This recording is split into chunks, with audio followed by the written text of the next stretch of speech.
보셨듯 최근 해병 특검은 공수처를, 김건희 특검은 검찰을 정조준하고 있습니다. 지난 7월 특검 시작된 수사기관이 특검의 수사 대상에 오를 거라고 예상하지 못했는데 뭐 때문에 상황이 변한 건지 사회부 송무빈 기자와 따져보겠습니다. 자, 송 기자, 해병 특검은 언제부터 공수처로 수사에 초점을 맞춘 겁니까? 네, 지난달 24일 수사 본류에 해당하는 차상병 수사 외압 의혹의 주요 피의자들 6명에 대한 구속영장이 법원에서 무더기로 기각이 됐었죠. 그 사흘 뒤부터 공수처 관계자들에 대한 소환 조사가 본격화했습니다. 특검은 공수처가 송창진 전 부장검사가 국회에서 위증한 의혹과 관련한 고발 사건을 1년가량 대검찰청에 통보하지 않고 제 식구 감싸기를 했다고 의심하고 있습니다. 이에 지난달 27일 박석일 전 공수처 부장검사부터 다음 날에는 이재승 차장검사, 어제와 오늘 오동훈 처장과 김선규 전 부장검사 등을 잇따라 불렀습니다. 해병대 특검이라기보다는 공수처 특검에 가까워 보일 정도입니다. 김건희 특검은 최근 검찰을 수사하겠다고 했더라고요. 이건 무슨 내용이죠?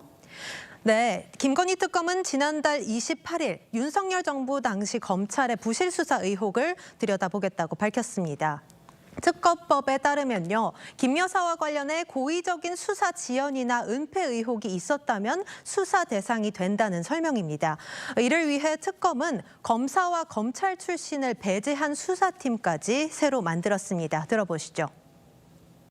변호사 위주의 특별 수사관들로 새로이 팀을 구성하여 법상 수사 대상인 제2조 1항 14호 및 15호와 관련된 네, 수사 대상은 도이치모터스 사건이 될 걸로 보입니다. 당시 지휘 라인에 있던 심우정 전 검찰총장, 이창수 전 서울중앙지검장, 4차장 등이 직무유기 혐의로 고발이 된 상태입니다. 서울중앙지검이 지난해 7월 김 여사를 비공개 조사한 뒤 같은 해 10월 불기소 처분을 하자 부실 수사 논란이 불거졌고, 이후 서울고검이 재수사해 녹음 파일 수백 개를 새로운 증거로 확보하면서 논란이 다시 재점화된 바 있습니다. 사실 특검이 이미 수사하고 있는 사건도 많잖아요. 그런데 수사 대상을 넓히는 건 어떤 이유가 있다고 봐야 할까요? 네, 그동안 김건희 특검에서 많은 논란이 불거져 왔죠. 검찰개혁안 발표 이후 파견 검사들이 복귀하겠다고 입장문을 특검에 전달하기도 했고, 양평 공무원 사망으로 인한 강압 수사 의혹도 있었습니다. 또 민중기 특검 본인의 주식 논란이 불거지는가 하면 수사 대상과의 과거 술자리 논란으로 부장검사가 복귀하기도 했죠. 이 때문에 특검팀이 남은 수사가 산적했음에도 국면 전환을 꾀하려는 거 아니냐는 비판이 고개를 들고 있습니다. 윤석열 대통령과의 결론 쪽으로 수사가 모아져야 되는데 자꾸 옆길로 빠지고 본질에는 벗어나는. 하지만 새로운 수사 또한 검찰 직무유기의 고의성을 밝혀야 하고 윤 전 대통령 조사까지 필요한 쉽지 않은 수사라는 평가를 받습니다.